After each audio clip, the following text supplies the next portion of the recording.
എല്ലാ കാര്യങ്ങളും തുടങ്ങുന്നത് ഒരു അറിവിൽ നിന്നാണ്. ആ അറിവ് നമുക്ക് വെളിപ്പാടായി മാറുമ്പോഴാണ് നമ്മുടെ ആത്മീക ജീവിതത്തിൽ അല്ലെങ്കിൽ ഏതൊരു കാര്യത്തിനകത്താണെങ്കിലും നമുക്കതിൻ്റെ കൂടെ യാത്ര ചെയ്യാൻ പറ്റുകയും അതിൻ്റെ കൂടെ സഞ്ചരിക്കാൻ ചെയ്യാൻ പറ്റുന്നത് ആ അറിവുകൾ വെളിപ്പാടുകളായി മാറുമ്പോഴാണ്. എൻ്റെ കൂടെ ഉണ്ടോ? ആമേൻ. യേശുവിനെ കുറിച്ച് നമുക്കൊരു അറിവുണ്ടായിരുന്നു.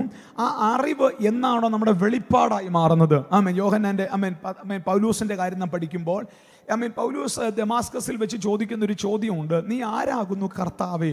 ആ അറിവ് പിന്നീട് വെളിപ്പാടായി മാറിയപ്പോൾ ആ വെളിപ്പാടിൽ നിന്നിട്ട് പൗലോസ് പറയുകയാണ്, ഞാൻ യേശുക്രിസ്തുവിനോട് കൂടെ ക്രൂശിക്കപ്പെട്ടിരിക്കുന്നു.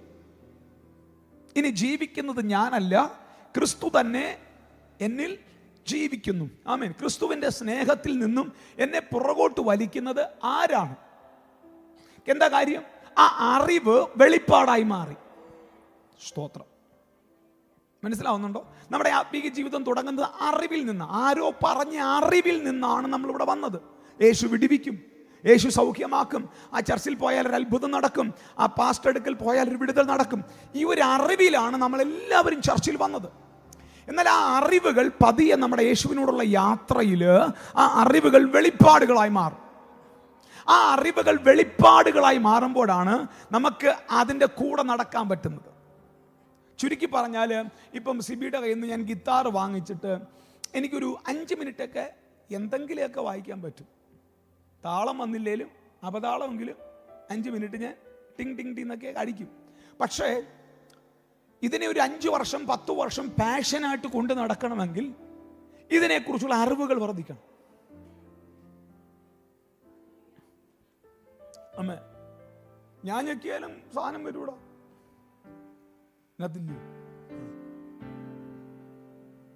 മനസ്സിലാവുന്നു? നിങ്ങൾ ആര് ഞെക്കിയാലും ഈ സാധനം വരും. പക്ഷേ ഇതും പൊക്കിയെടുത്തോണ്ട് ജീവിതകാലം മൊത്തം നടക്കണമെങ്കിൽ ഇതിനെക്കുറിച്ചുള്ളൊരു അറിവും ഇതിനെക്കുറിച്ചൊരു വെളിപ്പാട് നിങ്ങൾക്കുണ്ടാകണം. എൻ്റെ കൂടെ ഉണ്ടോ? ആ ആമേൻ. ചേർന്നൊരു ഹല്ലേലൂയ പറഞ്ഞാട്ടെ. ഈ അറിവ് വെളിപ്പാടായി മാറണം. അപ്പോൾ 25 വർഷങ്ങൾക്ക് മുമ്പ് എനിക്ക് പരിശുദ്ധാത്മാവിനെ കുറിച്ചും യേശുവിനെ കുറിച്ചും ഒക്കെ ഒരു ചെറിയ അറിവ് മാത്രമേ ഉണ്ടായിരുന്നുള്ളൂ.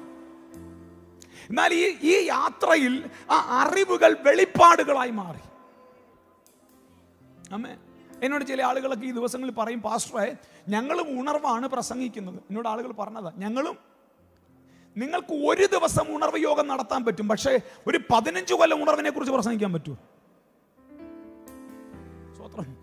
ഒരു ദിവസം പരിശുദ്ധാത്മാവിനെ കുറിച്ച് പ്രസംഗിക്കാൻ എല്ലാവർക്കും പറ്റുമല്ലേ? പക്ഷെ ഒരു 20 കൊല്ലം പരിശുദ്ധാത്മാവിനെ കുറിച്ച് മാത്രം സംസാരിക്കാൻ പറ്റുമോ? അങ്ങനെ സംസാരിക്കണമെങ്കിൽ അതിനെക്കുറിച്ചൊരു വെളിപ്പാട് നിങ്ങൾക്ക് കാണും. നിങ്ങൾ ആരും ഒന്നും മിണ്ടുന്നില്ലല്ലോ. അമ്മേ, ഇനി പറ, കൂട്ടായ്മ എന്ന് പറയുന്നത് ഒരു വെളിപ്പാടാണ്. ഹല്ലേലൂയ. എങ്ങനെ അത് പറഞ്ഞ് ഒപ്പിക്കണ്ടേ? ഞാനും കെവിനും തമ്മിൽ ഒരു കല്യാണത്തിനൊക്കെ കണ്ടുമുട്ടാൻ പറ്റും, ഒരാഴ്ചയൊക്കെ ഒരുമിച്ച് ജീവിക്കാൻ പറ്റും. പക്ഷേ കഴിഞ്ഞൊരു 7 വർഷം 8 വർഷം നമ്മൾ ഒരുമിച്ച് നിന്നെങ്കിൽ അതിന്റെ പുറകിൽ കൂട്ടായ്മയുടെ ഒരു വെളിപ്പാടുണ്ട്. ഞാൻ ഈ കഴിഞ്ഞ ദിവസം നോക്കുകയായിരുന്നു, നമ്മുടെ ചർച്ചിൽ ഇപ്പോഴുള്ളതിനേക്കാൾ കൂടുതൽ ആളുകൾ വന്നിട്ട് പോയിട്ടുണ്ട്. ഒരു ദിവസം വന്ന ആളുകൾ, 2 ദിവസം വന്ന ആളുകൾ, 2 മാസം വന്ന ആളുകൾ, 3 മാസം വന്ന ആളുകൾ, 6 മാസം വന്ന ആളുകൾ. പക്ഷെ ചില ആളുകൾ ഇവിടെ തന്നെയുണ്ട്. അതിന്റെ കാര്യം എന്താണെന്നറിയോ? അവർക്ക് ഈ ഫെലോഷിപ്പിന്റെ ഒരു റെവലേഷൻ കിട്ടിയിട്ടുണ്ട്. ഇതുവരെ എങ്ങനെ കിട്ടിയിട്ടില്ലെങ്കിൽ ഇന്നും ഈ ആഴ്ച കൊണ്ടൊക്കെ അത് കിട്ടണം. ആമേൻ. കഴിഞ്ഞ എനിക്ക് തോന്നുന്നു ഞാൻ കാനഡയിൽ നിങ്ങോട്ട് വരുന്ന ആ സമയത്താണ് എനിക്ക് ഈ ഒരു ഭാഗം പരിശുദ്ധാത്മാവ് തുറന്നു തന്നത്. ഈ ഒരു ഭാഗം പരിശുദ്ധാത്മാവ് തുറന്നു തന്നിട്ട് ഇതിനെക്കുറിച്ചൊന്ന് പഠിക്കാനും മനസ്സിലാക്കാനും പരിശുദ്ധാത്മാവ് അവസരം തന്നത്.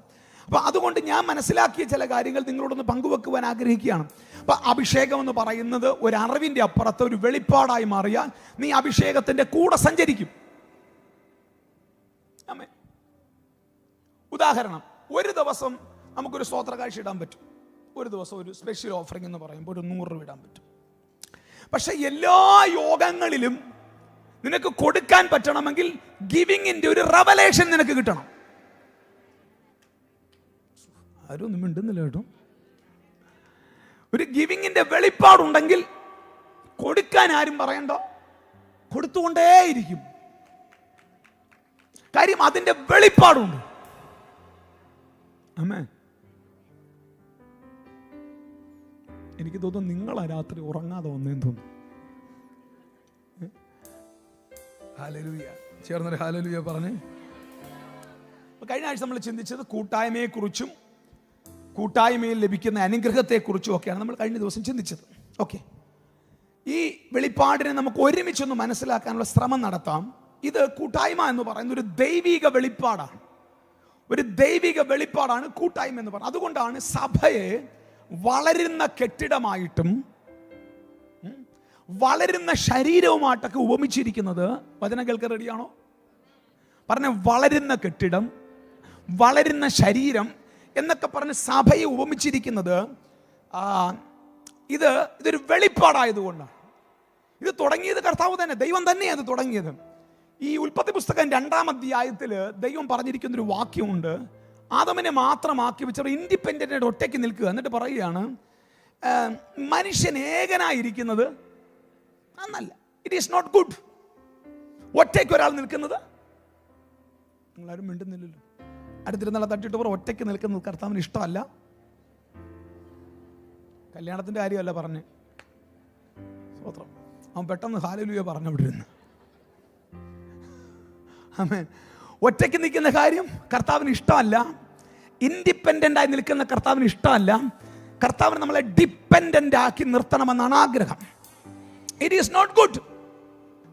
ഒറ്റയ്ക്ക് നിൽക്കുന്ന ഇഷ്ടമല്ല ദൈവത്തിന്. അതുകൊണ്ടാണ് ദൈവം ഈ കൂട്ടായ്മയിലേക്ക് നമ്മളെ വിളിക്കുകയും നമ്മളെ കൂട്ടായ്മയ്ക്കകത്ത് കണക്ട് ചെയ്യാൻ ആഗ്രഹിക്കുന്നത്. ഞാൻ എപ്പോഴും പറയാറുള്ള കാര്യം ഒന്നുകൂടെ ആവർത്തിക്കാം. ദൈവം ഒരാളെ അനുഗ്രഹിക്കാൻ ആഗ്രഹിക്കുമ്പോൾ ആ വ്യക്തിയെ ഒരു കൂട്ടായ്മയിലേക്ക് അല്ലെങ്കിൽ ഒരു സഭയുമായിട്ട് കണക്ട് ആക്കും. എൻ്റെ കൂടെ എഗ്രി ചെയ്യുന്ന ആരെങ്കിലും ഉണ്ടോ? കുറച്ച് പേരെ എഗ്രി ചെയ്തോളൂ. ദൈവം ഒരാളെ അനുഗ്രഹിക്കാൻ ആഗ്രഹിക്കുമ്പോൾ അദ്ദേഹത്തെ ഒരു ലോക്കൽ ചർച്ചുമായിട്ട് കണക്ട് ചെയ്യും. ആമേൻ. എനിക്കറിയാം. ആമേൻ. ഞാൻ അങ്ങനെ കണക്ട് ആയതുകൊണ്ടാണ് ഞാൻ അനുഗ്രഹിക്കപ്പെട്ടത്. എൻ്റെ ലൈഫിൽ ഒരു ചർച്ചില്ലായിരുന്നെങ്കിൽ, എൻ്റെ ലൈഫിൽ ആമേൻ ഒരു ഫെലോഷിപ്പ് ഇല്ലായിരുന്നെങ്കിൽ ഒരു കാരണവശാൽ ഞാൻ ഇവിടെ നിൽക്കത്തില്ല. ദൈവം ഒരാളെ അനുഗ്രഹിക്കാൻ ആഗ്രഹിക്കുമ്പോൾ ഒരു ചർച്ചിനകത്ത് കയറ്റും. നിങ്ങളെ ആരെങ്കിലും ദൈവം ഒരു ചർച്ചുമായിട്ട് കണക്ട് ആക്കിയിട്ടുണ്ടെങ്കിൽ ഓർത്തോണം, എവിടെയോ ദൈവം നിന്നെ അനുഗ്രഹിക്കാൻ പ്ലാൻ ചെയ്യുന്നുണ്ട്. ആഹാ. അതുപോലെ തന്നെ ദൂരവ്യാപകമായി പിശാച് ഒരാളെ തകർക്കാൻ ആഗ്രഹിക്കുമ്പോൾ ആദ്യം ചെയ്യുന്നത് ഫെലോഷിപ്പ് കട്ട് ചെയ്യും. ആരൊന്നും മിണ്ടുന്നില്ല. ഫെലോഷിപ്പ് കട്ട് ചെയ്യും, കൂട്ടായ്മ കട്ട് ചെയ്യുമ്പോൾ ഓർത്തോ, ആമേൻ, എവിടെയോ പിശാച് നിന്നെ തകർക്കാൻ പ്ലാൻ ചെയ്യുന്നുണ്ട്. ഈ ഒരു ബോധ്യം ഉണ്ടെങ്കിൽ നീ കൂട്ടായ്മയിൽ തന്നെ നിൽക്കും. ഞാൻ കഴിഞ്ഞ ആഴ്ച പറഞ്ഞ ഇങ്ങനെയാണ്, നമ്മളുടെ എല്ലാവരുടെയും ലൈഫിൽ ഏതോ ഒരു വ്യക്തിയുണ്ട്, നമ്മൾ അനുഗ്രഹിക്കപ്പെടുവാനുള്ള ആമേൻ ഒരു കാരണമായ വ്യക്തിയുണ്ട്. ആ വ്യക്തിയുമായിട്ട് നിങ്ങൾ കണ്ടതോ ആ വ്യക്തിയുമായിട്ട് നിങ്ങൾ കണ്ടുമുട്ടിയതോ ആണ് നിങ്ങളുടെ വാഗ്ദത്തങ്ങൾ ജീവിക്കാൻ തുടങ്ങിയത്. എത്ര പേരുടെ കൂടെ ചേർന്ന് ആമേൻ പറയും? ആമേൻ. എൻ്റെ ലൈഫിൽ അങ്ങനെ ഒരാളുണ്ട്. എനിക്ക് ഒത്തിരി വാഗ്ദത്തങ്ങൾ ഉണ്ടായിരുന്നു. പക്ഷെ ആ ദൈവ മനുഷ്യനെ ഞാൻ കണ്ടുമുട്ടിയപ്പോൾ എൻ്റെ ലൈഫിൽ ആമേൻ ആ വാഗ്ദത്തങ്ങൾ തുറക്കാൻ തുടങ്ങി. ആമേൻ. ഞാൻ പറയാം എന്തുകൊണ്ടാണത്. ആ വ്യക്തിയുടെ മേലാണ് നിന്നെ തുറക്കുന്ന അന്തരീക്ഷം കിടക്കുന്നത്. ആ വ്യക്തിയിലാണ് അതിൻ്റെ എൻവയോൺമെന്റ് കിടക്കുന്നത്. ആമേൻ. ഏതോ ഒരു ചർച്ചിൽ ചെന്നപ്പോൾ നിന്റെ വാഗ്ദത്തങ്ങളെല്ലാം പുറത്തു വന്നു. ആ ചർച്ചിനകത്താണ് അതിന്റെ എൻവയോൺമെന്റ് ഉള്ളത്. ആമേൻ. ഹല്ലേലൂയ. എൻ്റെ കൂടെ ഉണ്ടോ? ആമേൻ. നമ്മുടെ ആമേൻ സൗദി അറേബ്യയിലൊക്കെ അല്ലെങ്കിൽ ആമേൻ ഹരിയട്ട മസ്കറ്റിലൊക്കെ ആമേൻ ഈന്തപ്പനെ ഒത്തിരി വളരും അല്ലേ? അതൊരെണ്ണം കൊണ്ട് നമുക്ക് ചാത്തന് വെച്ചാലോ? നിങ്ങൾ മിണ്ടുന്നില്ല. ന്യൂസിലൻഡിൽ ഒത്തിരി കിവി ഇല്ലേ? അതിനകത്ത് ഒരു സാധനം കൊണ്ട് നമ്മുടെ ചാത്തന് വെച്ചാലോ കിവി വളരുമോ? വളരത്തില്ല. എന്താ കാര്യം? അത് വളരുന്ന എൻവയോൺമെന്റ് ചാത്തന്നൂരിലില്ല. ഈന്തപ്പന വളരും, പക്ഷെ കായ്ക്കത്തില്ല. നമ്മുടെയൊക്കെ പലരുടെ വീട്ടിൽ പറഞ്ഞിട്ടുണ്ട്, എൻ്റെ വീട്ടിൽ മുന്തിരി ഉണ്ടെന്ന് പറയുന്ന ഒത്തിരി പേരെ ഞാൻ കണ്ടിട്ടുണ്ട്. സ്വത്രം പോയി. പക്ഷെ തേനിയിൽ വളരുന്നത് പോലെ നിങ്ങളുടെ വീട്ടിലെ മുന്തിരി വളരത്തില്ല. എവിടെങ്ങാണ്ടൊരു എന്താ പറയാമെന്ന് കടുമാങ്ങ പോലൊരു സാധനം കിടപ്പുണ്ട്. അത് തിന്നാനും കൊള്ളത്തില്ല, അത് തിന്നാലിട്ട് പുളിയുമാണ്. സ്വത്രം. സജി ബ്രദറെ ഒരു ഹല്ലേലൂയ പറ. അപ്പൊ ഈ എൻവയോൺമെന്റ് എല്ലാവരുടെ മേലില്ല. ചില ചർച്ചുകൾ ഈ എൻവയോൺമെന്റ് ഉള്ള ആളുകളാണ്. ആമേൻ. എൻ്റെ കൂടെ ഉണ്ടോ? അപ്പൊ ഇതുള്ള സ്ഥലത്ത് നിന്ന് നിങ്ങൾ മാറരുത്. ഞാൻ ആവർത്തിച്ച് കേട്ടിട്ടുണ്ട്, ഈ ചർച്ചിൻ്റെ മേൽ കിടക്കുന്ന ഏറ്റവും പ്രധാനപ്പെട്ട കാര്യം ഈ ചർച്ചിൽ വെളിപ്പെടുന്ന പ്രവചനമല്ല, ഈ ചർച്ചിൽ വെളിപ്പെടുന്ന രോഗസൗഖ്യമല്ല, ഈ ചർച്ചിനകത്ത് കിടക്കുന്ന അന്തരീക്ഷമാണ്. ഈ അന്തരീക്ഷത്തിനകത്ത് വളർന്ന ആളുകളാണ് ഇതിനകത്തിരിക്കുന്ന 100% ആളുകളും. ഒരാളെയും ഞാൻ മാറ്റി നിർത്തത്തില്ല. 100% ആളുകളും ഇതിനകത്ത് കണക്റ്റായ കാരണത്താൽ വളർന്നയാളാണ്. വളർന്നിട്ട് ഇവിടെ വന്ന ഒരൊറ്റയാളെയും ഞാൻ കണ്ടിട്ടില്ല. ഈ സാഹചര്യത്തിൽ വളർന്നവരെയാണ് ഞാൻ കണ്ടിട്ടുള്ളത്. ആരും കൈവച്ചില്ല. അതിൻ്റെ അവകാശവാദം ഞാൻ ഉന്നയിക്കുന്നില്ല. പക്ഷെ അതിൻ്റെ അവകാശവാദം അഭിഷേകത്തിൻ്റെ ഒരു അന്തരീക്ഷമാണെന്ന് ഞാൻ പറഞ്ഞാൽ എത്ര പേരുന്ന് രാവിലെ എൻ്റെ കൂടെ ആമേൻ പറയും? ഏത് തളിർക്കാത്ത വടിയേയും തളിർപ്പിക്കുന്ന ഒരു അന്തരീക്ഷമുണ്ട്. ആ അന്തരീക്ഷത്തിൽ നീ കയറിയാലുള്ള പ്രത്യേകത അഹരോന്റെ വടി തളിർത്തതുപോലെ. ആമേൻ. അതുകൊണ്ടാണ് ആ തളിർത്ത വടിയെ എവിടെ നിർത്തിയിരിക്കുന്നത്? ആ തളിർത്ത സ്ഥലത്ത് തന്നെ വെച്ചേക്കാൻ പറഞ്ഞത്.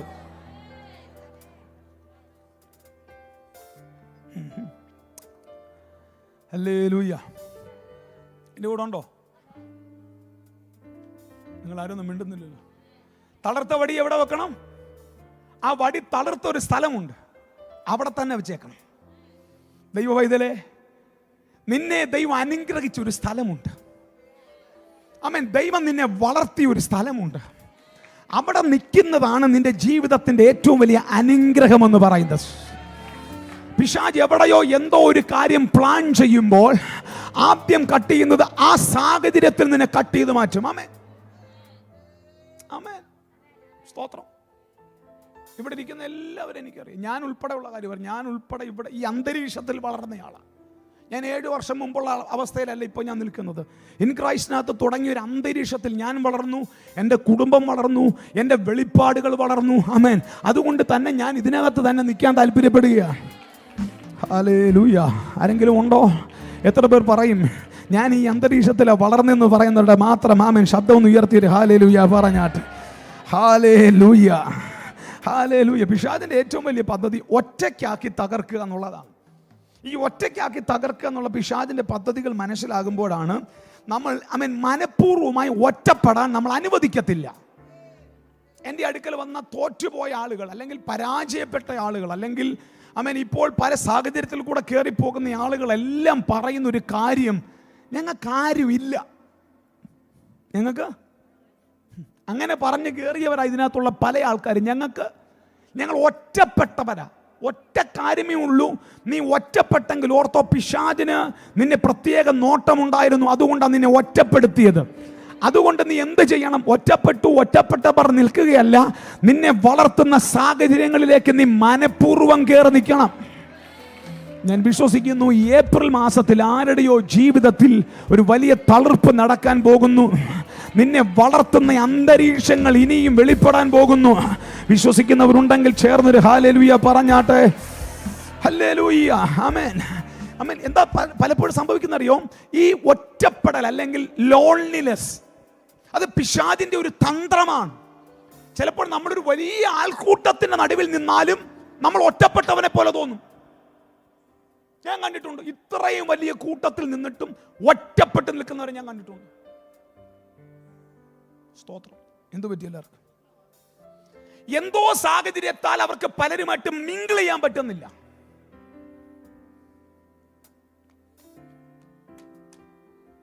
ഒരു ഹല്ലേലൂയ പറ.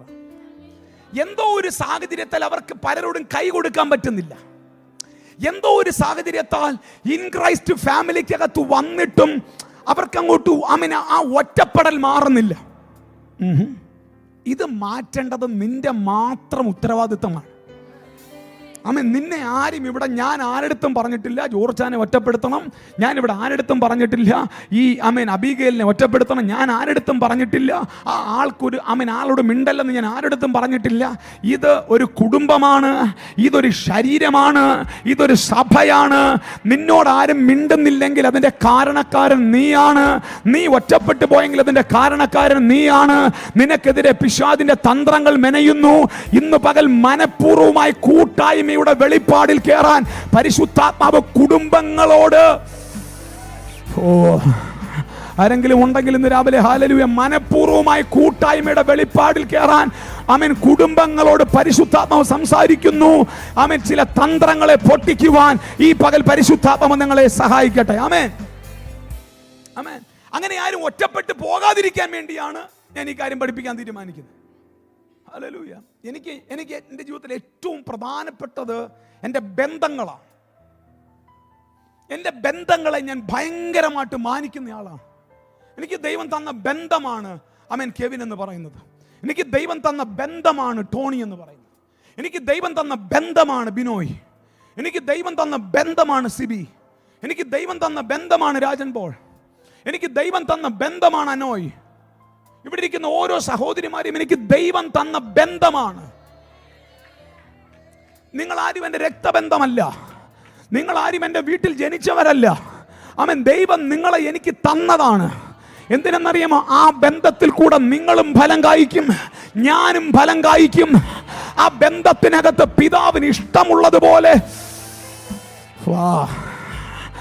വെളിപ്പാടിന്റെ ആഴങ്ങൾ ഇന്ന് പകൽ വെളിപ്പെട്ട് കിട്ടാൻ വേണ്ടി ആത്മാവിൽ ഇന്ന് രാത്രി പ്രാർത്ഥിച്ചേ.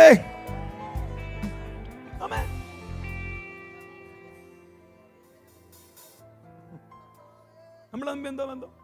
ഒരു ബന്ധവുമില്ല. ദൈവം തന്ന ബന്ധം. പ്രാർത്ഥിച്ചേ. നിങ്ങൾ ഓരോരുത്തരും ഈ കാലഘട്ടത്തിൽ ദൈവം തന്ന ബന്ധം പറഞ്ഞ ഡിവൈൻ കണക്ഷൻ, പറഞ്ഞ ഡിവൈൻ കണക്ഷൻ. ആവർത്തിച്ച് പറ, ദൈവികമായ ബന്ധം. ആ ദൈവിക ബന്ധത്തെ പിശാചിന് പേടിയാണ്. ആ ദൈവിക ബന്ധം ഉണ്ടാകുമ്പോൾ ഓർത്തോ, എന്തോ ഭയങ്കരമായിട്ട് അനുഗ്രഹങ്ങൾ സംഭവിക്കാൻ വേണ്ടിയാണ് ആ ദൈവിക ബന്ധത്തിലേക്ക് കയറുന്നത്. ഹല്ലേലൂയ പറഞ്ഞാട്ട്. ഇവിടെയുള്ള ഓരോ പ്രിയപ്പെട്ടവർ ആമേൻ. എബേസ് എനിക്ക് ദൈവം തന്ന ബന്ധമാ. ഹരി ബ്രദർ ദൈവം തന്ന ബന്ധമാ. പീറ്റർ ദൈവം തന്ന ബന്ധമാ. ഇതൊന്നും ടിനു ദൈവം തന്ന ബന്ധമാ. ഈ ബന്ധങ്ങൾ കൊണ്ട് എനിക്ക് ഗുണമുണ്ടായോ? നിങ്ങൾക്ക് ഗുണമുണ്ടായോ? പറ. ഹല്ലേലൂയ. ആരെങ്കിലും ഒക്കെ ഒന്ന് പ്രാർത്ഥിച്ച്. ഇന്ന് പകൽ എന്തോ പിശാചിന്റെ പദ്ധതികൾ പൊളിയും. നിനക്ക് നിന്റെ കുടുംബത്തിനെതിരെ പ്ലാൻ ചെയ്യുന്ന എന്തോ പൈശാചിക അജണ്ടകൾ ദൈവം പൊളിക്കും. സ്തോത്രം സ്തോത്രം. ഹല്ലേലൂയ. പ്രാർത്ഥിച്ചേ. ആമേൻ ആമേൻ. ഒരുമിച്ച് ഒരു ശരീരമായി വളരുന്ന വെളിപ്പാടിലേക്ക് സഭ കയറട്ടെ. ഹല്ലേലൂയ. ആമേൻ. ഈ വെളിപ്പാടിൽ നമ്മൾ പഠിക്കുന്ന കാര്യം കൂട്ടായ്മയുടെ അടിസ്ഥാനം എന്താ? രണ്ടു കാര്യങ്ങൾ നിങ്ങളോട് രാവിലെ പറയും. എന്താണ് ഈ ഫെലോഷിപ്പിന്റെ ഫൗണ്ടേഷൻ? കൂട്ടായ്മയുടെ അടിസ്ഥാനം എന്താ? രണ്ട്, ഈ കൂട്ടായ്മയുടെ റിസൾട്ട് എന്താ? കൂട്ടായ്മയിൽ നമ്മൾ സൂക്ഷിക്കേണ്ട കാര്യങ്ങൾ എന്താ? ഇതൊക്കെ ഒരു വെളിപ്പാടായിട്ട് നമുക്ക് മനസ്സിലാകും. എല്ലാ കൂട്ടായ്മയ്ക്കും ഒരു അടിസ്ഥാനമുണ്ട്. ഇപ്പൊ ഞാനും വിനിതായും 17 വർഷമായിട്ട് ജീവിക്കുന്നു. 17 വർഷം. സ്തോത്രം. ഈ 17 വർഷം ഞങ്ങൾ ഒരുമിച്ച് ജീവിക്കുന്നത് വിവാഹം എന്ന ഉടമ്പടിയിൽ ഞങ്ങൾ നിൽക്കുന്നത് കൊണ്ടാണ് ഈ ബന്ധത്തിന് ഊഷ്മളതയുള്ളത്. സ്തോത്രം. എൻ്റെ കൊണ്ടുണ്ടോ? എല്ലാ ബന്ധത്തിനും ഒരു അടിത്തറയുണ്ട്. ആ അടിത്തറ ഉണ്ടെങ്കിൽ മാത്രമേ ബന്ധങ്ങൾക്കകത്ത് രക്തയോട്ടം നടക്കത്തുള്ളൂ. ബന്ധങ്ങൾക്കകത്ത് രക്തയോട്ടം നടന്നില്ലെങ്കിൽ ബന്ധങ്ങൾ ആമേൻ എന്താ സംഭവിക്കുന്നത്? ബന്ധങ്ങൾക്കകത്ത് വളർച്ച ഉണ്ടാകത്തില്ല. എന്നോട് ദൈവാത്മാവ് ഈ ദിവസങ്ങളിൽ പറയുന്നത്, ഇൻ ക്രൈസ്റ്റിന്റെ ചിലർ മാത്രം വളരാനല്ല, ഇൻ ക്രൈസ്റ്റിന്റെ എല്ലാ അവയവങ്ങളിലും രക്തയോട്ടം ഉണ്ടാകത്തക്കവണ്ണം പരിശുദ്ധാത്മ ഒരു കാര്യം ചെയ്യാൻ ആഗ്രഹിക്കുന്നു. എന്നാൽ ഈ ശരീരത്തിനകത്ത് നിന്നിട്ടും ഈ ശരീരത്തിന്റെ ഭാഗമല്ലാതെ മനഃപൂർവ്വമായി പിശാച് ഒറ്റപ്പെടുത്തുന്ന ചില കുടുംബങ്ങളുണ്ട്. ആ കുടുംബങ്ങൾ ഈ ദിവസങ്ങളിൽ മടങ്ങി വരാൻ തയ്യാറാകട്ടെ, ദൈവത്തിന്റെ അഭിഷേകത്തിലേക്ക് കയറട്ടെ. ഹല്ലേലൂയ. ചേർന്നൊരു ഹല്ലേലൂയ പറയാമോ? ചേർന്ന് പ്രാർത്ഥിച്ചോ. ആമേൻ. ഒന്നും മിണ്ടുന്നില്ലല്ലോ. പ്രാർത്ഥിച്ചു. എല്ലാ കൂട്ടായ്മയ്ക്കും ഒരടിത്തറയുണ്ട്. ഞാൻ വളരെ ഗൗരവമുള്ള സന്ദേശം എൻ്റെ ജീവിതത്തിൽ എനിക്ക് തോന്നുന്നു ഈ സന്ദേശത്തിൻ്റെ കാമ്പ് പിടികിട്ടിയാൽ നിങ്ങൾക്ക് ഒരു കാരണവശാൽ ഒരാളോട് പോലും പിണങ്ങിയിരിക്കാൻ പറ്റത്തില്ല. ഈ സന്ദേശത്തിൻ്റെ കാമ്പ് നിനക്ക് മനസ്സിലായാൽ ഇന്ന് രാത്രിയിൽ, ഇന്ന് പകല് നിന്റെ ഫോണിലെ പല ബ്ലോക്കുകളും അൺബ്ലോക്കുകളായി മാറും. ഇന്ന് പകൽ ഈ കാര്യം നിനക്ക് മനസ്സിലായാൽ ഇതുവരെ നീ കൈ കൊടുത്തിട്ടില്ലാത്ത ആളുകൾക്ക് ഇന്ന് പകൽ നീ കൈ കൊടുക്കും. ആമേൻ. ഈ സന്ദേശം നിനക്ക് പിടികിട്ടുന്നില്ലെങ്കിൽ നിന്നെ സഹായിക്കാൻ പരിശുദ്ധാത്മാവിന് പോലും പറ്റത്തില്ല. എന്നാൽ ഇന്ന് പകൽ ഇത് മനസ്സിലാകുന്ന ചില കുടുംബങ്ങളെ ഓർത്ത് ദൈവത്തിന് നന്ദി പറയുന്നു. മനഃപൂർവ്വമായി ചേർന്ന് കർത്താവിന് സ്തോത്രം പറഞ്ഞാട്ടെ. ആമേൻ. അപ്പൊ നമുക്ക് മടങ്ങി വരാം. എന്താണ് അപ്പൊ ഞാനും വിനിതായും തമ്മിലുള്ള ബന്ധത്തിന്റെ അടിത്തറ? ഞങ്ങൾ തമ്മിലുള്ള കുടുംബ ബന്ധം, ആമേൻ, വിവാഹം എന്ന ഉടമ്പടിയാണ് ഞാനും വിനിതായും തമ്മിലുള്ള ബന്ധത്തിന്റെ അടിത്തറ. ഞാൻ സിബിയും തമ്മിലുള്ള ബന്ധത്തിന്റെ അടിത്തറ എന്താ?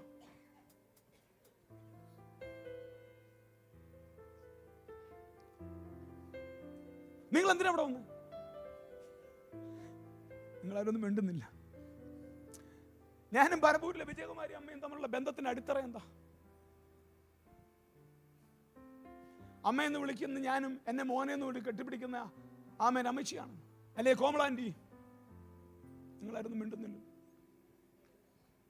അല്ലെങ്കിൽ ഹരി ബ്രദർ, അല്ലെങ്കിൽ ആമേൻ നമ്മുടെ ആമേൻ ഇവിടെ ഇരിക്കുന്നത് വിജയകുമാറേട്ടൻ, അല്ലെങ്കിൽ ജീവൻ ബ്രദർ. എന്താ നമ്മൾ തമ്മിലുള്ള ബന്ധത്തിന്റെ അടിത്തറ? എന്താ? എന്തെങ്കിലും ഉടമ്പടി നമ്മൾ തമ്മിലുണ്ടോ? എന്തെങ്കിലും വസ്തു കച്ചവടം നമ്മൾ തമ്മിൽ ചെയ്തിട്ടുണ്ടോ? എന്ത് ഉടമ്പടിയിലാണ് നമ്മൾ ഇന്ന് രാവിലെ നിൽക്കുന്നത്? എന്താണ് നമ്മുടെ ബന്ധത്തിന്റെ അടിത്തറ? ഞങ്ങൾ തമ്മിൽ പലപ്പോഴും വഴക്കുണ്ടായിട്ടുണ്ട്, ഞങ്ങൾ തമ്മിൽ മുട്ടം വഴക്കുണ്ടായിട്ടുണ്ട്, പക്ഷെ ഞങ്ങളാരും പിരിഞ്ഞു പോയിട്ടില്ല. സ്തോത്രം. ഞാൻ അബിയയ്ക്ക് അടി കൊടുത്തിട്ടുണ്ട്, ഷാലോമിന് അടി കൊടുത്തിട്ടുണ്ട്, എൻ്റെ പപ്പ എന്നെ അതിനേക്കാളും ഭയങ്കരമായിട്ട് അടിച്ചിട്ടുണ്ട്. പക്ഷെ ഞാൻ വീട് വിട്ട് ഇറങ്ങിയിട്ടില്ല. ഒരു ഹല്ലേലൂയായേ ഉള്ളു കേട്ടോ. ആ ഹല്ലേലൂയെങ്കിലും ഉള്ളത് കൊണ്ട് ഞാനിങ്ങനെ ഉണർന്ന് നിൽക്കുന്നു. എന്താ ലതാൻറ്റി ഞാൻ ലതാൻറ്റി എന്നെ സ്നേഹിക്കുന്നു, ഞാൻ ലതാൻറ്റിയെ സ്നേഹിക്കുന്നു, ടോണിയെ സ്നേഹിക്കുന്നു, ബിനോയെ സ്നേഹിക്കുന്നു. എന്താണ് ഈ ബന്ധത്തിന് അടിത്തറ? ഞങ്ങൾ നമ്മളുടെ ബന്ധത്തിന് അടിത്തറ വിവാഹം, ഖനവന, ഉടമ്പടിയാണ്. എന്തുകൊണ്ടാണ് നമുക്ക് ഈ വൈകല്യങ്ങൾ സംഭവിക്കുന്ന അറിയാമോ? നമുക്ക് പലപ്പോഴും അറിയത്തില്ല, ഇതിൻ്റെ വെളിപ്പാട് അറിയത്തില്ല. ഞാൻ ആ ബന്ധത്തിൻ്റെ, നമ്മൾ തമ്മിലുള്ള ഇവിടെ ഇരിക്കുന്ന ഈ ഇത്രയും ആളുകൾ തമ്മിലുള്ള പരസ്പര ബന്ധത്തിന്റെ അടിത്തറ ഞാൻ പറഞ്ഞു തരാം. അത് 1 യോഹന്നാൻ 1:3 കിടക്കുന്നത്. പെട്ടെന്നെടുത്തു. 1 യോഹന്നാൻ 1:3 വായിക്കുമ്പോൾ ഈ ബന്ധത്തിന്റെ അടിത്തറ എന്താ നമുക്ക് വായിക്കാൻ പറ്റും. ഈ കാര്യം മനസ്സിലാക്കണം, വളരെ ഗൗരവമുള്ള ചിന്തകളാണ്. ആമേൻ. 1 യോഹന്നാൻ 1:3. ഞങ്ങൾ കണ്ടും കേട്ടുമുള്ളത് നിങ്ങൾക്ക് ഞങ്ങളോട് കൂട്ടായ്മ ഉണ്ടാകാൻ. എല്ലാവരും പറഞ്ഞ നിങ്ങൾക്ക്. എല്ലാവരും പറഞ്ഞില്ലേ? പറ, വായി തുറന്ന് പറ. ഈ എല്ലായിടത്തും ഈ പ്രസംഗമൊന്നും ഇല്ല ദൈവമക്കളെ. എനിക്ക് ഞാനാകാനേ പറ്റത്തുള്ളൂ. എൻ്റെ പ്രശ്നം അതാണ്. ആമേൻ. എല്ലാ സഭായത്തിലും വഴി തുറക്കും, ആമേൻ, കെട്ടുപൊട്ടും. എനിക്ക് ഞാനാകാനേ പറ്റത്തുള്ളൂ. എന്നെ ദൈവം ഏൽപ്പിച്ചത് കുറേ വെളിപ്പാടുകളാണ്. എന്നെ ദൈവം ഏൽപ്പിച്ച കുറേ ദൈവ വചനത്തിൻ്റെ സത്യങ്ങളാണ്. അത് പ്രസംഗിക്കുന്നത് കൊണ്ടാണ് ഈ അന്തരീക്ഷം ഇവിടെ ഉള്ളതും, അത് പ്രസംഗിക്കുന്നത് കൊണ്ടാണ് ഇവിടുത്തെ തലമുറകൾ എഴുന്നേൽക്കുന്നതും. എൻ്റെ കൂടെ ഉണ്ടോ? ഞാനും പീറ്ററുമായിട്ട് കൂട്ടായ്മ ഉണ്ടാകാൻ.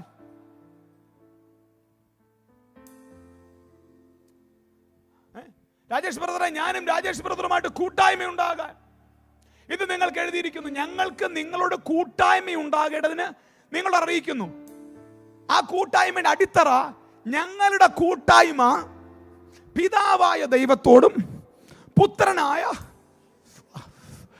നമ്മൾ തമ്മിലുള്ള കൂട്ടായ്മയുടെ അടിത്തറ എന്തെന്നറിയാവോ? നമ്മൾ തമ്മിൽ ഒരുമിച്ച് ഇവിടെ വന്നിരിക്കുന്നതിന്റെ കാര്യം എന്താണെന്നറിയാവോ? നിങ്ങളും ഞാനും ഒരേ സോഷ്യൽ ജീവിതം ഉള്ളത് കൊണ്ടല്ല, എൻ്റെയും നിങ്ങളുടെ വീട് ഒരുപോലെ ഉള്ളത് കൊണ്ടല്ല, എൻ്റെയും നിങ്ങളുടെ വിദ്യാഭ്യാസം ഒരുപോലെ ഉള്ളത് കൊണ്ടല്ല. നമ്മൾ പല ജാതിയിലും പല വർഗത്തിലും പല വർണ്ണത്തിലും പെട്ട ആളുകൾ ഒരുമിച്ച് ഇവിടെ ഇരിക്കുന്നതിന് ഒറ്റ കാരണമേ ഉള്ളൂ, നമ്മൾക്ക് എല്ലാവർക്കും വേറൊരാളോടൊരു കൂട്ടായ്മയുണ്ട്. ഹല്ലേലൂയ. പിതാവായ ദൈവത്തോടും പുത്രനായ യേശു ക്രിസ്തുവിനോടും സിബിക്ക് കൂട്ടായ്മയുള്ളത് കൊണ്ടാണ് സിബിയോട് എനിക്ക് കൂട്ടായ്മ പുലർത്താൻ പറ്റുന്നത്. പിതാവായ ദൈവത്തോടും പുത്രനായ ദൈവത്തോടും ആമേൻ ആമേൻ ടോണിക്ക് കൂട്ടായ്മയുള്ളത് കൊണ്ടാണ് ഞാനും ടോണിയും കഴിഞ്ഞ 8 വർഷമായി ഒരുമിച്ച് സഞ്ചരിക്കുന്നത്. എൻ്റെ കൂടെ ഉണ്ടോ? ഇവിടെ ഇരിക്കുന്ന വിജയകുമാരി അമ്മയും കോമളാൻറ്റിയും ആമേൻ ആമേൻ സുനിത സിസ്റ്ററും ആമേൻ ഹരിയേട്ടനും ഒക്കെ ഞങ്ങൾ തമ്മിൽ ഒരുമിച്ച് ജീവിക്കുന്നു. ഞങ്ങൾ ഒരുമിച്ച് സ്കൂളിൽ പഠിച്ചു വളർന്നത് കൊണ്ടോ അംഗൻവാടിയിൽ ഒരുമിച്ച് ജീവിച്ചത് കൊണ്ടോ ഞങ്ങൾക്ക് ഒരുമിച്ച് ബിസിനസ് ഉള്ളത് കൊണ്ടോ ഒന്നുമല്ല. ഞങ്ങൾക്കിടയിൽ നിൽക്കുന്ന വേറൊരു കൂട്ടായ്മയുണ്ട്. ആ കൂട്ടായ്മയാണ് നമ്മൾ തമ്മിലുള്ള കൂട്ടായ്മയുടെ അടിത്തറ എന്ന് പറയുന്നത്. വാ, ആരെങ്കിലും ഉണ്ടോ ഇന്ന് പകൽ? ഈ കൂട്ടായ്മയുടെ വെളിപ്പാട് നിന്റെ അകത്തുണ്ടെങ്കിൽ ഞാനിപ്പോ മോനെ കെവിനോട് ഞാൻ പിണങ്ങിയിരിക്കുന്നെങ്കിൽ അതിന്റെ കെവിന്റെ കുഴപ്പമല്ല മോനെ, അത് എൻ്റെ കുഴപ്പമല്ല. എൻ്റെ മേളത്തെ ബന്ധം കട്ടാവുന്നതാണ് എനിക്ക് ഭൂമിയിലെ ബന്ധം കട്ടാകുന്നതിന്റെ കാര്യം. നമുക്ക് പറയാൻ 100 ന്യായങ്ങളുണ്ട് ജോർജ, പറയാൻ 100 ന്യായങ്ങളുണ്ട് സഹിച്ച. എനിക്ക് കൈ തന്നില്ല, എന്നെ മൈൻഡ് ചെയ്തില്ല, എനിക്ക് പ്രസംഗിക്കാൻ അവസരം തന്നില്ല, എന്റെ വീട്ടിൽ വന്നില്ല.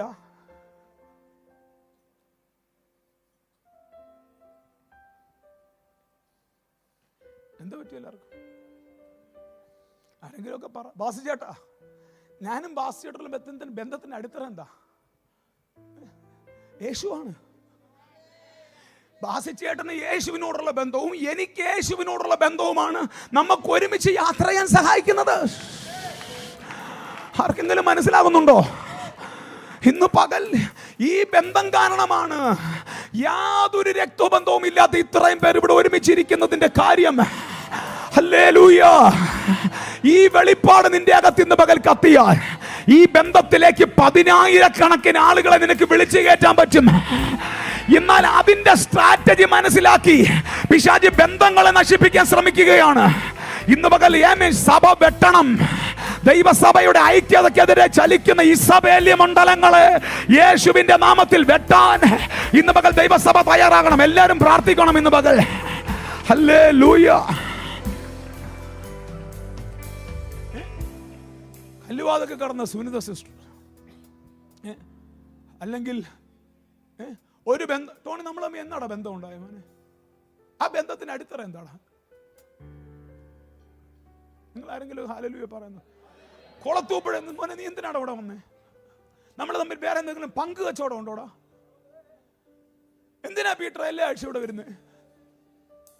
ഞാൻ വല്ലതും തരുന്നുണ്ടോ പീറ്റർ? എന്തിനാ ഞാനില്ലാത്തപ്പോഴും പീറ്ററുടെ പല കാര്യങ്ങളും ചെയ്യുന്നേ? നിങ്ങളൊന്നും മിണ്ടാത്ത ആരെങ്കിലും ഒക്കെ പറ. ആരൊന്നും മിണ്ടുന്നില്ലല്ലോ. ഇവിടുന്ന് പോയി കീബോർഡ് വായിച്ചാൽ ആമേൻ നല്ല ശമ്പളം കിട്ടത്തില്ലേ നിനക്ക്? ഇവിടുന്ന് പോയി ഡ്രം വായിച്ചാൽ നിനക്ക് ഇതിനേക്കാൾ നല്ല സാലറി കിട്ടത്തില്ല. ഇവിടെ ആരും തരുന്നു വല്ലതും തരുന്നോ നിനക്ക്? പിന്നെന്താ ഇവിടെ നിൽക്കുന്നേ? നമ്മൾ തമ്മിൽ കണക്ട് ചെയ്യുന്ന മാനദണ്ഡം എന്താ? ഇത്രയും പേരുമായിട്ട് എന്നെ കണക്ട് ചെയ്യുന്നതിന്റെ മാനദണ്ഡം എന്താ? എൻ്റെ വിദ്യാഭ്യാസമല്ല, എൻ്റെ പണമല്ല, എൻ്റെ ശുശ്രൂഷയല്ല, എൻ്റെ കുടുംബമല്ല. ഹല്ലേലൂയ. എനിക്ക് പിതാവിനോടുള്ള ബന്ധമാണ്, എനിക്ക് പുത്രനോടുള്ള ബന്ധമാണ്, എനിക്ക് പരിശുദ്ധാത്മാവിനോടുള്ള ബന്ധമാണ് ഇന്ന് പകൽ എന്നെ നിങ്ങളുമായിട്ട് കണക്ട് ചെയ്ത് നിർത്തിയിരിക്കുന്നത്. ആ ബന്ധം എവിടെയെങ്കിലും പൊളിഞ്ഞാൽ എനിക്ക് നിങ്ങളുമായിട്ട് കണക്ട് ആകാൻ പറ്റത്തില്ല. ഇന്ന് പകൽ എവിടെയോ ചില ബന്ധങ്ങൾ പൊളിഞ്ഞെങ്കിൽ അതിന്റെ അർത്ഥം നിന്റെ മേളത്തെ ബന്ധം പൊളിക്കാൻ പിശാച് ശ്രമിക്കുന്നു. നിന്നെ കൂട്ടായ്മയിൽ നിന്ന് പൊട്ടിക്കാൻ ദൈവം ശ്രമിക്കുന്നു. എന്താ സംഭവിക്കുന്ന? കൂട്ടായ്മയിൽ നിന്ന് മുറിഞ്ഞു മാറിയാൽ അവൻ യേശുവിന്റെ വചനം പറയുന്നു ആ വക ചേർത്ത് ഉണങ്ങിപ്പോകുമെന്നാ പറഞ്ഞേ. ഒന്നുകിൽ ഫലം കായ്ക്കും, അല്ലെങ്കിൽ ഉണങ്ങിപ്പോകും.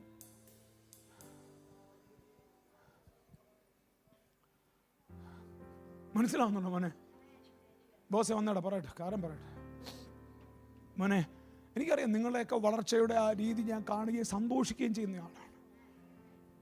ഇനി നിന്നെ വളർത്തിയെന്ന് അവകാശം പറയാൻ ആർക്കും പറ്റും. ഇനി നിന്നെ വളർത്തിയെന്ന് അവകാശം പറയാൻ ആർക്കും പറ്റും. ആമേ. ഇനി ബിനോയിയെ വളർത്തിയത് ഞാനാണെന്ന് അവകാശം പറയാൻ ആർക്കും പറ്റും. കാര്യം അവരൊക്കെ ഒരു റേഞ്ചിന് മേളിലിട്ട് വന്നു. ഇനി ടോണിയെ വളർത്തിയെന്ന് പറയാൻ ആർക്കും പറ്റും. അവരെല്ലാം ഒരു ലെവലിന് മേളിലോട്ട് വന്നു. പക്ഷെ ഇത് ദൈവം നമുക്ക് തന്നൊരു ഡിവൈൻ കണക്ഷൻ ആണെന്നും ഇതിനകത്താണ് നമ്മൾ വളർന്നതെന്നും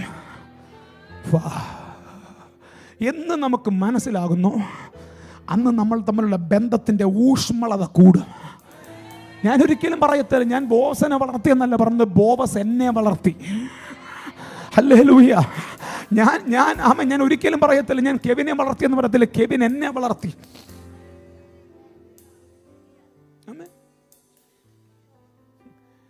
സൗരമാ, കഴിഞ്ഞ ദിവസം ഉണ്ടല്ലോ പോലെ ഞാൻ ദുബായിൽ നിന്ന് ഭയങ്കരമായിട്ട് പാട്ട് പാടി കേട്ടോ ഡാനി, ഭയങ്കര സ്കെയിലൊന്നും തെറ്റാതെ പാട്ട് പാടി.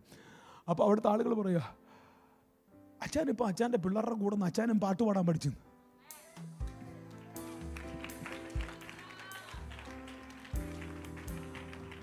ഇതാണ് ബന്ധം, ഇതാണ് ഡിവൈൻ കണക്ഷൻ.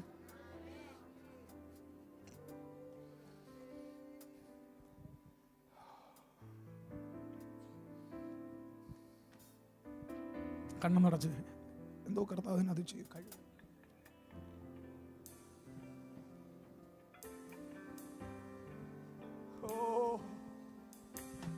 കഴിവല്ല നിൻ കൃപയാണേ, ബലമല്ല തിരുനാളുടെ കൈയൊക്കെ ഒന്ന് പിടിച്ച് പ്രാർത്ഥിക്കുക. ആ ബന്ധത്തിനകത്തൊന്ന് കേറി നിന്ന് പ്രാർത്ഥിക്കണേ. കഴിവല്ല നിൻ കൃപയാണേ, ബലമല്ല നിൻ ദയയാണേ, ഞങ്ങളിതുവരെ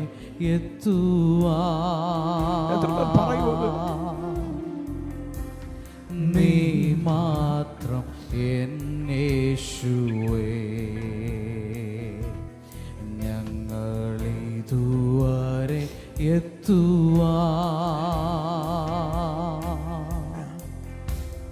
നീ മാത്രം എന്നേശുവേ. അടുത്ത വാക്യം പറഞ്ഞാൽ അറിയോ, നമുക്ക് തമ്മിൽ കൂട്ടായ്മ ഉണ്ടാകുക. ഞാനും ബോസുമായിട്ടും ഞാനും സിബിയുമായിട്ടും കൂട്ടായ്മ ഉണ്ടാകുക. ഞാൻ നിനക്ക് പൈസ തന്നാൽ കൂട്ടായ്മ ഉണ്ടാകത്തില്ല. ഞാൻ നിനക്ക് എന്നും ഫുഡ് വാങ്ങിച്ചു തന്നാൽ കൂട്ടായ്മ ഉണ്ടാകത്തില്ല. ഞാൻ നിന്നെ 2 പ്രോഗ്രാമിന് വിട്ടാൽ കൂട്ടായ്മ ഉണ്ടാകത്തില്ല. അത് ഫേക്ക് ഫെലോഷിപ്പാണ്. ആളുകൾ ഈ ഫേക്കിനകത്താണ് കുരുങ്ങിക്കിടക്കുന്നത്. ഞാൻ നിനക്ക് റൈസം പാസ്റ്ററേക്കാളും നല്ല പ്രോഗ്രാം തരാം. ഹല്ലേലൂയ. മനസ്സിലാവുന്നുണ്ടോ? ഇതിനേക്കാൾ നല്ല സ്റ്റേജിൽ നിർത്താം. ഫേക്കാണ്. നമ്മുടെ ഫെലോഷിപ്പുകൾ തമ്മിൽ സ്ട്രോങ് ആകുന്ന എവിടെ അറിയോ? നീയും ദൈവമായിട്ടുള്ള ബന്ധവും ഞാനും ദൈവമായിട്ടുള്ള ബന്ധവും ഷിബിയും ദൈവമായിട്ടുള്ള ബന്ധവും സ്ട്രോങ് ആകുന്നതിനനുസരിച്ച് ഇവിടെ നമ്മൾ തമ്മിൽ ഒരിക്കലും പിരിയാത്ത പോലെയുള്ള ബന്ധങ്ങൾ ഉണ്ടാകും. അവിടെ നിന്നെ സഹിക്കാൻ എനിക്ക് പറ്റും, ഇവിടെ എന്നെ വഹിക്കാൻ നിനക്ക് പറ്റും. ഇവിടെ നിന്റെ ബലഹീനതകളെ താങ്ങാൻ എനിക്ക് പറ്റും, എൻ്റെ കഴിവുകേടുകളെ താങ്ങാൻ നിനക്കും പറ്റും. ആമേൻ. കാര്യം നാം തമ്മിൽ അവയവങ്ങളല്ലോ. ഹല്ലേലൂയ. ഇന്ന് പകൽ എവിടെയോ പിശാച് നിന്നെ കൊണ്ട് കുറ്റം പറയിപ്പിക്കുന്നെങ്കിൽ, അപവാദം പറയിപ്പിക്കുന്നെങ്കിൽ ഓർത്തോ, നീ ആ കുറ്റത്തിലും അപവാദത്തിൽ നിൽക്കുകയാണെങ്കിൽ കഴിഞ്ഞ 7 വർഷത്തെ അനുഭവം കൊണ്ട് പറയാം, നിന്റെ ബന്ധം കട്ടായിക്കൊരിക്കും. ആമേൻ. നീ കട്ടായി എന്ന് പറഞ്ഞ് ഇവിടെ ഒന്നും സംഭവിക്കത്തില്ല. ദൈവം നട്ടതിനെ ദൈവം വളർത്തിക്കൊണ്ടിരിക്കും. ആമേൻ. പക്ഷെ നിന്റെ എൻവയോൺമെന്റ് കട്ടാകരുതെന്ന് പരിശുദ്ധാത്മാവ് ചിലരോട് ഭയങ്കരമായിട്ട് വാൺ ചെയ്യുകയാണ്. ഹല്ലേലൂയ. ഉണ്ടോ? ആമേൻ.